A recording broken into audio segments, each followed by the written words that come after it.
like I said, basically, I'm gonna just give y'all a little backstory on how I've been waiting to get my dream car for like 4 years since I got out of high school. Shit. Started off. At first, I ain't gonna lie, my dream car was a Alright, so this is how it was. When I was younger, I always did like Camaros. But when I got in high school, they started coming out with the Scats and stuff like that. I seen one, and I just fell in love with it. I don't know why, but it was just something about a Scat that I liked. So, shit, I was gonna get a Scat at first. Got out of high school, worked some BS jobs like construction work, not paying nothing. We in Lake Charles, Louisiana. FedEx, unloading trailers, loading trailers, not paying nothing. What else? Roofing, not paying nothing. And shit, basically that's it. So all them jobs, they wasn't really paying me nothing to where I could afford to get what I needed to get, or basically do whatever I needed to do. So my partner, he drove trucks and he put me on to it. I got my CDL for free. If y'all want a video on that, that's gonna be a whole different video. I'm not explaining how I got my CDL for free, but if y'all want it, drop it down below in the comments. So basically, he put me on to trucking. I was like, all right, I'm gonna see if I like it. I started looking it up and stuff like that. Basically, I said, all right, I'm gonna give it a shot. I went up to the place that I needed to go to get my CDL. I got approved to get it. I did school for like 4 weeks or so, something like that. I did CDL school for. And it really took me 3 weeks, but the program that I was on, it made me go through the whole 4 weeks, to be honest. So I went through 4 weeks of CDL school.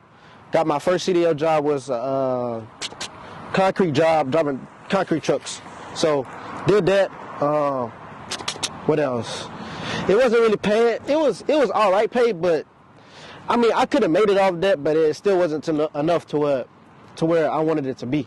So I quit that. My partner was on the road.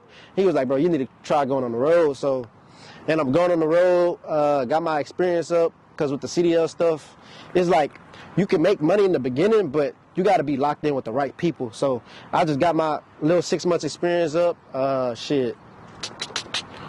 did that for 6 months. Then I went go team drive. Team drive, that's where the money at. I started making money. I was working in the midst of that. First, I'm gonna go back a little bit. In the midst of my first 6 months of driving trucks, what I was gonna say. The first 6 months of driving trucks, I started working on my credit a little bit, but I didn't know that much about it. I didn't know credit history, how to make credit. Of course, I know how to make the. Appreciate you.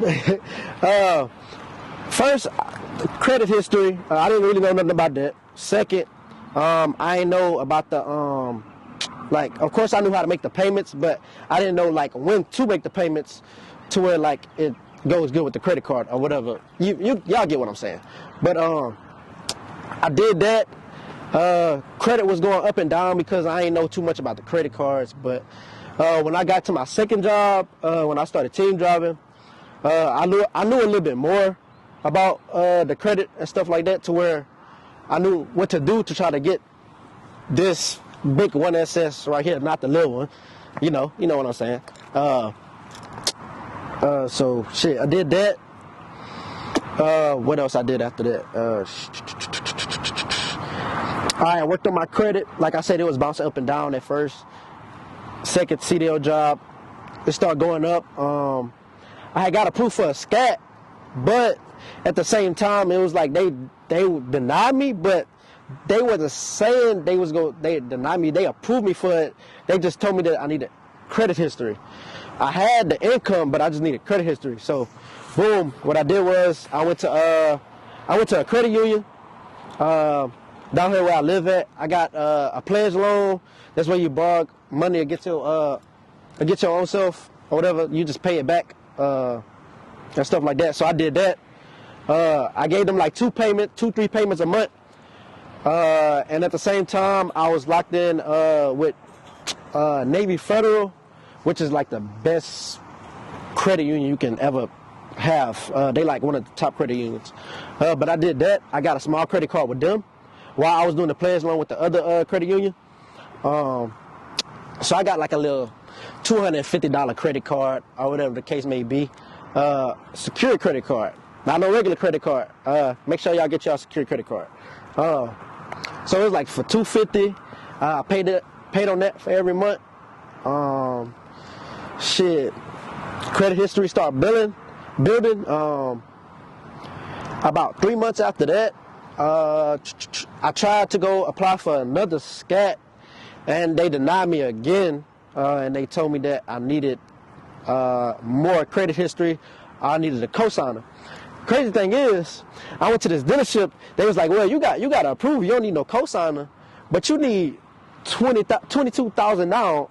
And I'm looking at them. I'm like, y'all really telling me y'all need $20,000 down for a car? All right, I'm gonna go put that down on a house before I put $20,000 down on a car. You know what I'm saying? So, shit.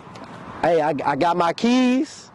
Well, I got my mom's keys, and I dipped on out of that because they must be out their mind. They think somebody finna put $20,000 down on a car, but I ain't gonna lie. They do got some crazy people in the head that really do that, and one of them crazy people is not me. I'm not finna go put $20,000 down on a car. You know what I'm saying? I know I don't have credit history, but that was a dumb move.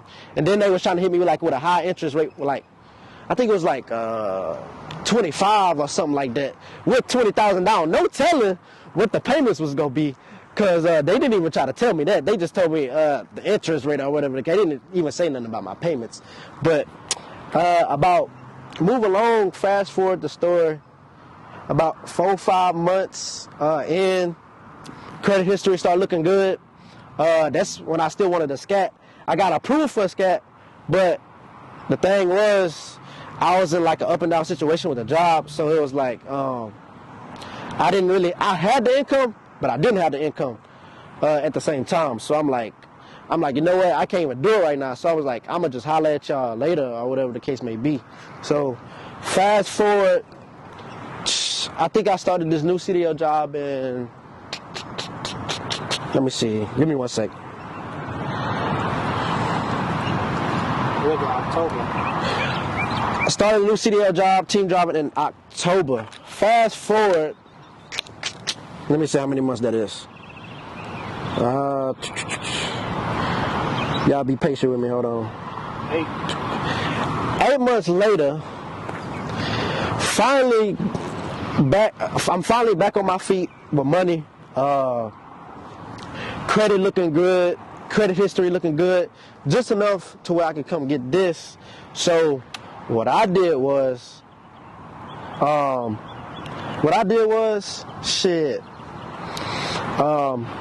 found the Camaro, because I'm like, you know what? I'm going to try to get the SCAT, but I'm like, all my partners, like literally all my partners got Chargers. And I'm like, you know what? My first car and my dream car was a Camaro anyway. So I'm going to just switch it up. And like where I'm from, nobody really got Camaros. Like they got Camaros, but it's like V6s. If it's a V8, you gonna barely see it. And if it is a V8, it's not like this mug right here. So best believe that. Toughest in the city. But like I said, fast forward 8 months later, I found the Camaro. It was a 2017, I want to say. A 2017 or 2018. It was green. They wanted like 30,000 foot and only had like 18,000 miles on it. No wrecks or nothing like that. So I go to the bank. I mean, not to the bank. I try to go to the dealership to get the car. They like, hey, mind you, my credit score was a 674. They was like, hey, you either need